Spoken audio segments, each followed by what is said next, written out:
Come on, Snake.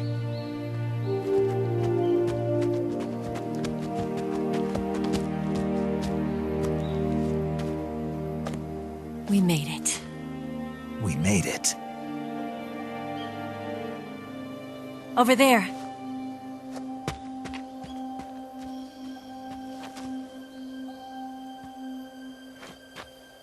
It's the boss, isn't it? I'll go get the wig ready to take off. Right. I'll leave you two alone. But come back in one piece, okay?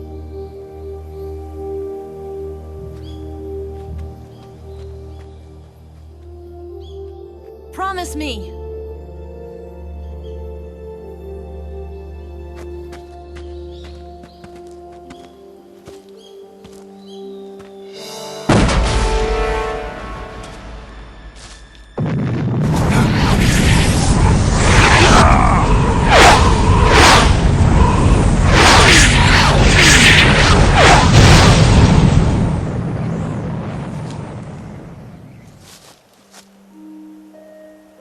Life's end. Isn't it beautiful? It's almost tragic. When life ends, it gives off a final lingering aroma.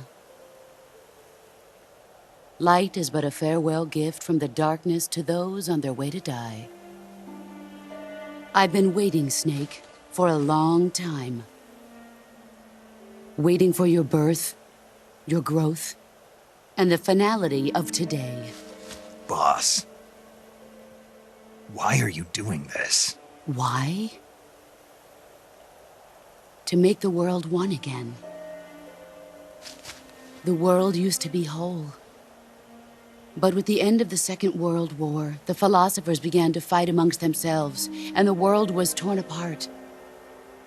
The Cobras, my comrades who trained and fought alongside me, were torn apart as well. The foibles of politics and the march of time can turn friends into enemies just as easily as the wind changes. Ridiculous, isn't it? Yesterday's ally becomes today's opposition. And this Cold War? Think back. When I was leading the Cobras, America and Russia were fighting together.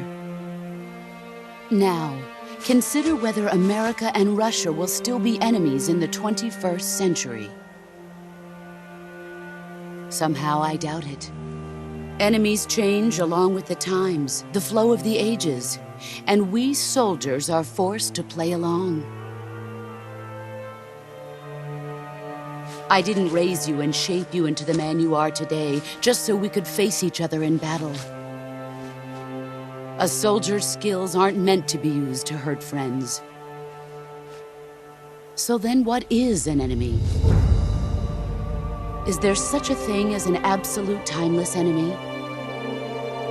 There is no such thing, and never has been. And the reason is that our enemies are human beings like us. They can only be our enemies in relative terms. The world must be made whole again. The philosophers must be reunited. I will devote my skills to that purpose. And with the Colonel's money, I will achieve that end. Just as I once created the Cobras. They are my family. I may no longer be able to bear children, but I still have a family. It was November 1st, 1951. I was in the Nevada desert participating in atomic testing. The name Nevada is derived from Spanish, covered in snow, white as snow. And snow is exactly what I saw in that Nevada desert. It froze my blood white. Snake, you were an atomic test subject, weren't you? On Bikini Atoll. That's part of the reason I was drawn to you. You and I are alike. We're both slowly being eaten away by the karma of others. We'll never have the chance to die peacefully of old age. We have no tomorrow. But we can still have hope for the future. In 1960, I saw a vision of the ideal future from space. 3 years earlier, the Soviet Union had succeeded in launching Sputnik, the first man-made satellite in history, into orbit. This came as a huge shock to the United States. In response, America threw everything it had into its own manned spaceflight project, the Mercury program. Even as the Soviets seemed poised to send their first man into space, America was still experimenting with chimpanzees and rockets. The government wanted human data, so they secretly decided to send a human being into space. I was the one they chose. At the time, they didn't have the technology to block out cosmic rays, and whoever they sent up would inevitably be exposed to heavy radiation. That's why they chose me. After all, I'd already been irradiated once. Of course, you won't find any of this in the history books. I could see the planet as it appeared from space. That's when it finally hit me. Space exploration is nothing but another game in the power struggle between the US and the USSR. Politics, economics, the arms race, they're all just arenas for meaningless competition. I'm sure you can see that, but the Earth itself has no boundaries. No East, no West, no Cold War. And the irony of it is, the United States and the Soviet Union are spending billions on their space programs and the missile race, only to arrive at the same conclusion. In the 21st century, everyone will be able to see that we are all just inhabitants of a little celestial body called Earth. A world without communism or capitalism, that is the world I wanted to see. But reality continued to betray me. In 1961, I was sent to Cuba, to Bahia de Cochinos. It was part of a CIA-sponsored invasion under the guise of taking Cuban exiles back to their country. But the US government betrayed them. Our weak-kneed president held back their air support. Defenseless, the exiles were annihilated by the Cuban army. All I could do was watch in silence. I was set up by the very country I'd sacrificed so much for, by the very government I dedicated my life to defending. I was driven from the surface world, and I went underground. Then, 2 years ago, I faced the sorrow, my old comrade in battle. He was my friend. But one of us had to die. I was left with no choice. The sorrow gave his life for me. There is no enmity between us. One must live, and one must die. That was the mission. The ones who gave me that mission were the philosophers. Early in the 20th century, the true holders of power in the United States, the Republic of China, and the newly formed Soviet Union gathered together in a secret meeting that would later be known as the Wise Men's Committee. The secret pact they formed there marked the beginning of the philosophers. But the last of the original members died in the 1930s. After that, the organization began to run out of control, and the Wise Men's Committee degenerated into a mere shell of its former self. The philosophers of today have no sense of good or evil. Their influence extends to countries and organizations involved in every aspect of every war. They have become war itself. That's how they operate. The sacrifices of war cause a shift in the times. This shift leads to renewed conflict, and in turn triggers the next war. Like a nuclear chain reaction, each conflict sparks countless others, forming an endless spiral that will continue on for eternity. Do you understand what I'm saying, Snake? By consuming me and you, the philosophers intend to keep that cycle going forever. It was my father who explained all of this to me. He was one of them. You see, I am the last remaining child of the philosophers. But after he revealed the truth, my father was killed by that same shapeless, formless organization. And my father isn't the only thing the philosophers have taken from me. In June of 1944, the Cobras and I took part in the landing at Normandy. We'd been given a top-secret mission to locate and destroy enemy V-2 rocket installations. I was pregnant at the time. The sorrow was the father. I gave birth on the field of battle. A beautiful baby boy. But my child was snatched away from me by the philosophers.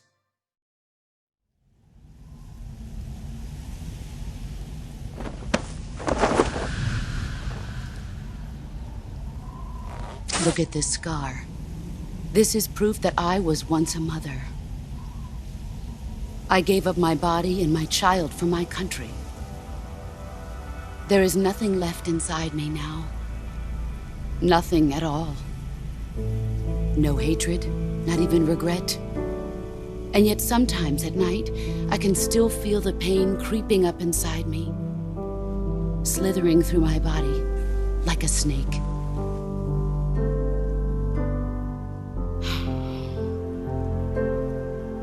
I've never talked this much about myself before. Thanks. Thanks for listening to me.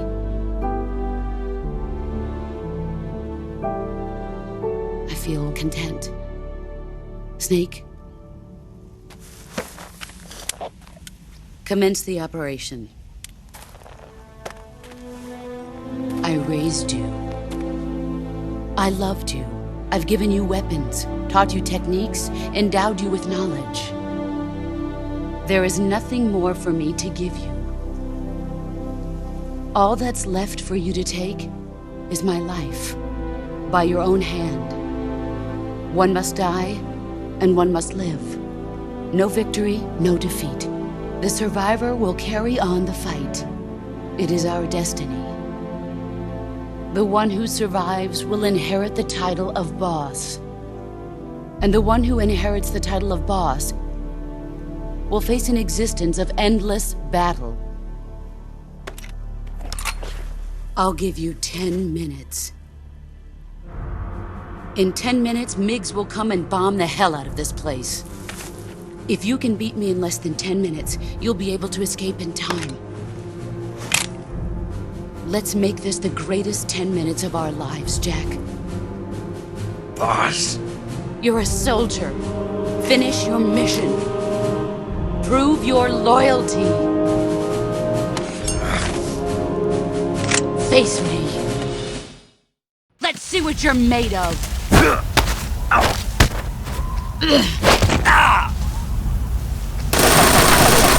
Run quick.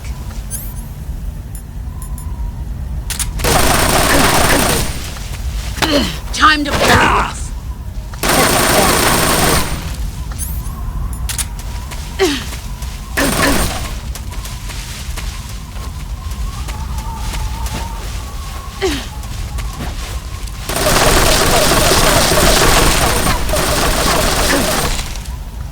Brace yourself.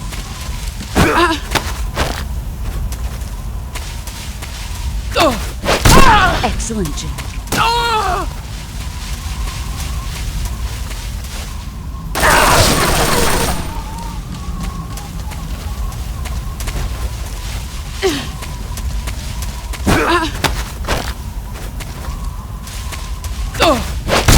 You're better than I remember.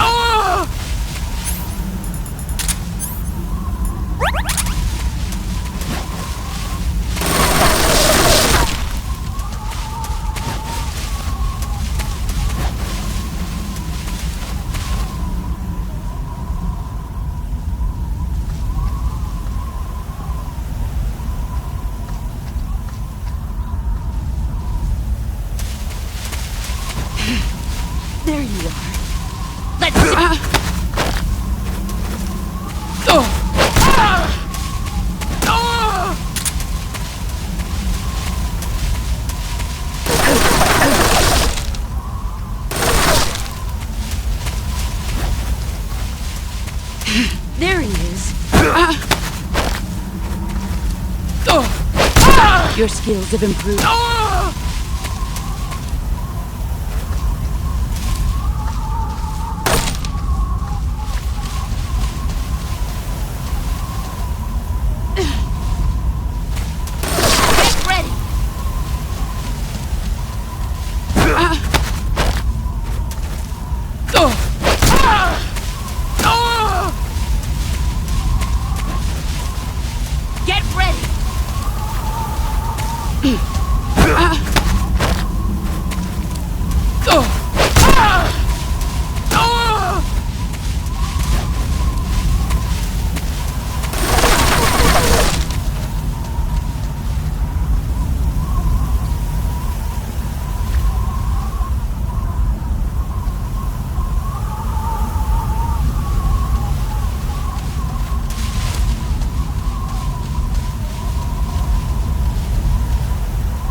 See what you're made of.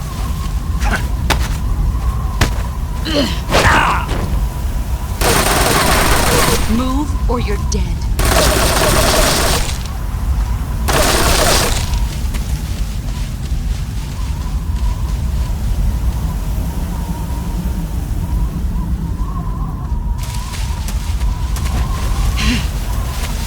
Brace yourself.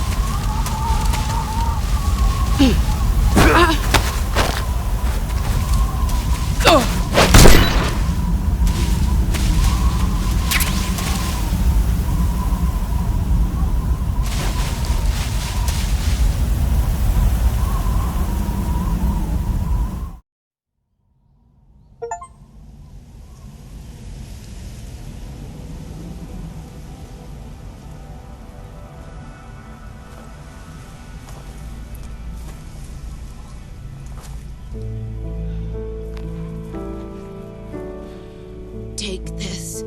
Keep it safe.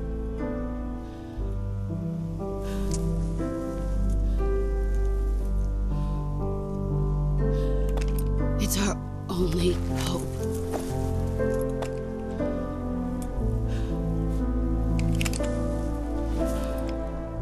A patriot? Why are you giving me this? Jack. Or should I say, Snake. You're a wonderful man. Kill me. Kill me now. Do it.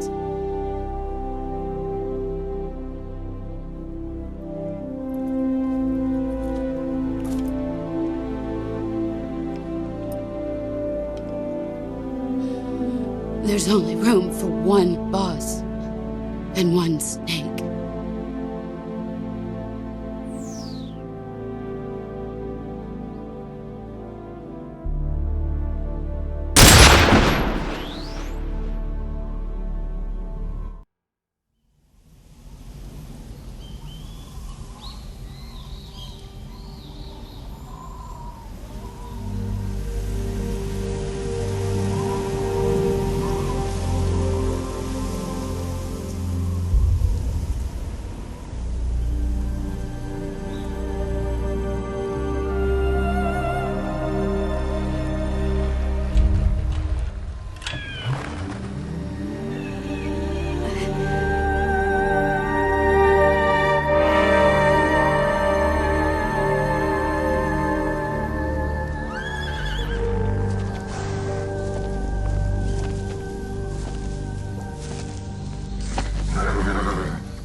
Ready to go, Snake?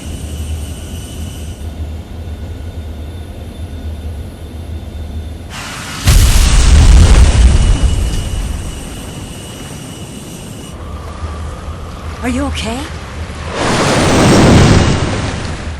Snake? Yeah.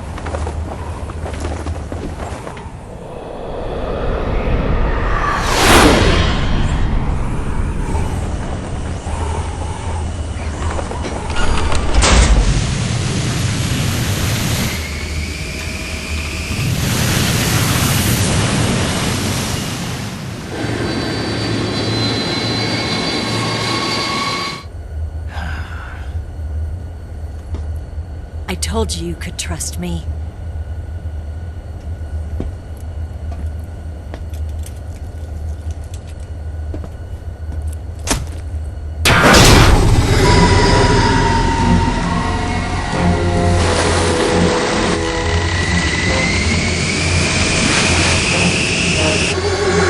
Snake! Ocelot! We're not done yet!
Snake, try to remember some of the basics of CQC.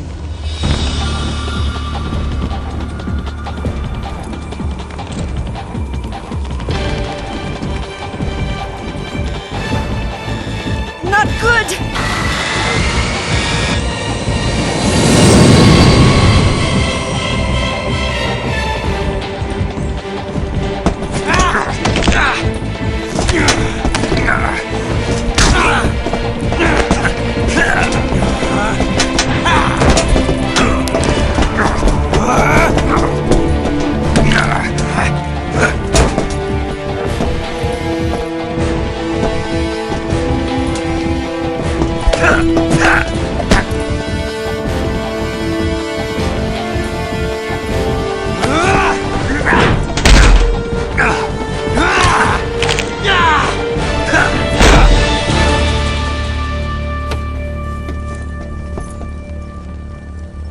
I picked up a few new moves.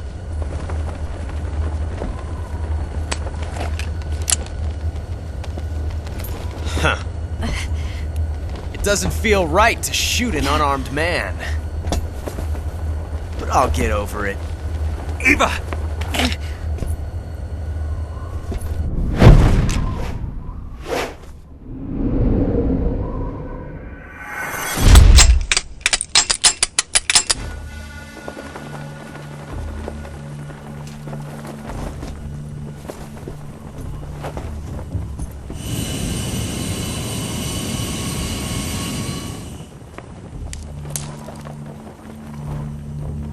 What do you say to one last showdown? Yeah, all right.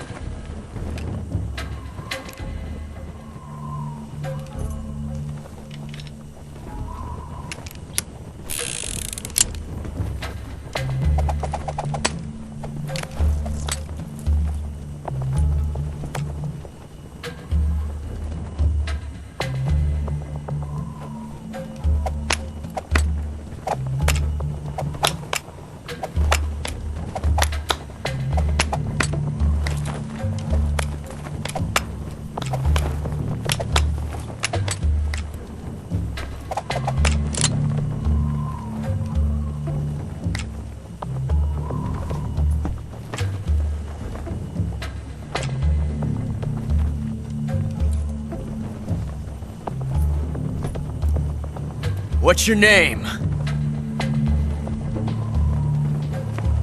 Snake. No.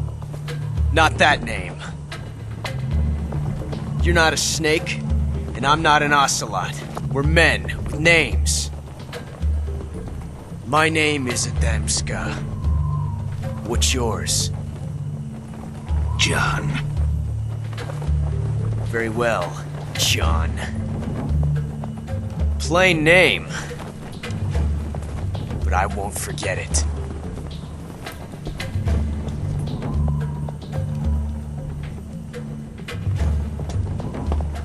Come on!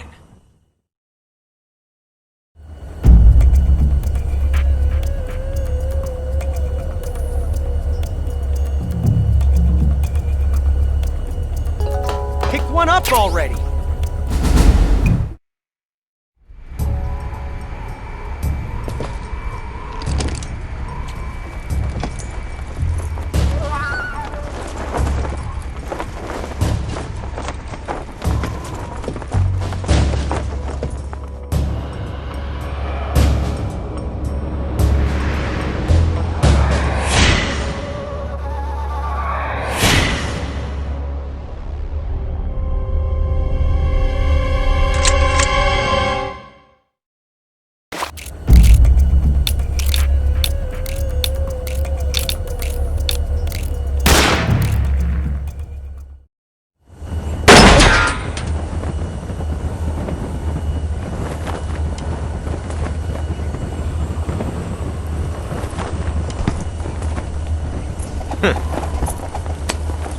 Looks like my luck has finally changed.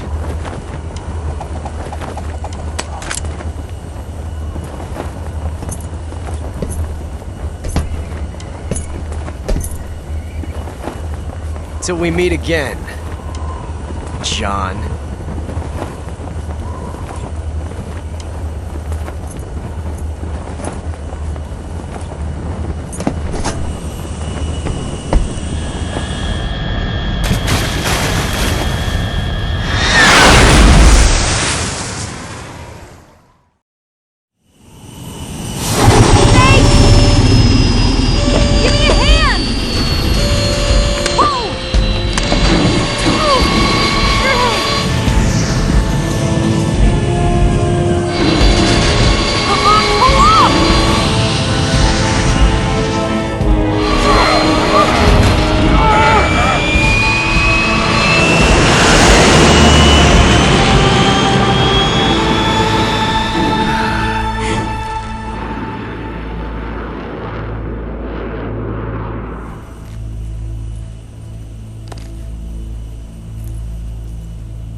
We made it. Yeah, we sure did.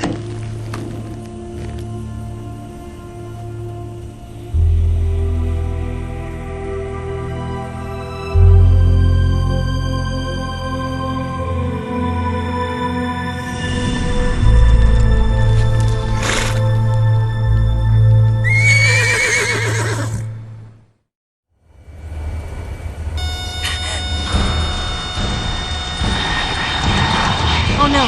Migs!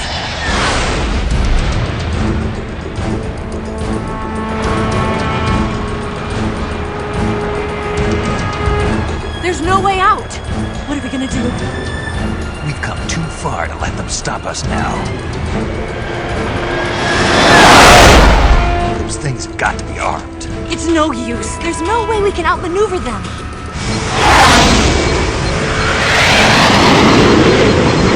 They're gonna shoot us down. We were so close. Weapon systems on. Locked on target. I got towed. You were great, Eva. Huh? Thanks.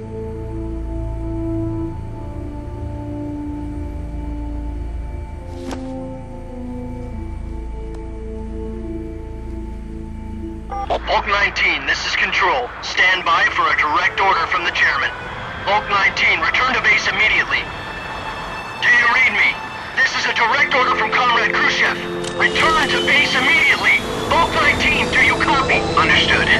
aborting mission. RTB. Look! The MiGs are turning back! Woo!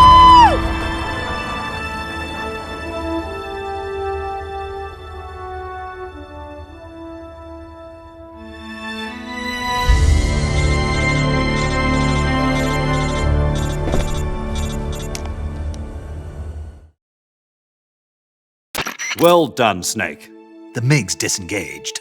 Most likely under orders from Khrushchev. Is this his way of helping us? Who knows? Maybe he didn't want things to get messier than they already are. Or maybe he just wanted us to owe him one. The important thing is, you made it out alive. As long as Khrushchev is with us, I don't think they'll be coming after you. It should be smooth sailing all the way to Alaska. I'm sending someone out to Galena Base to meet you. To meet me? The DCI and the President himself are waiting at Langley.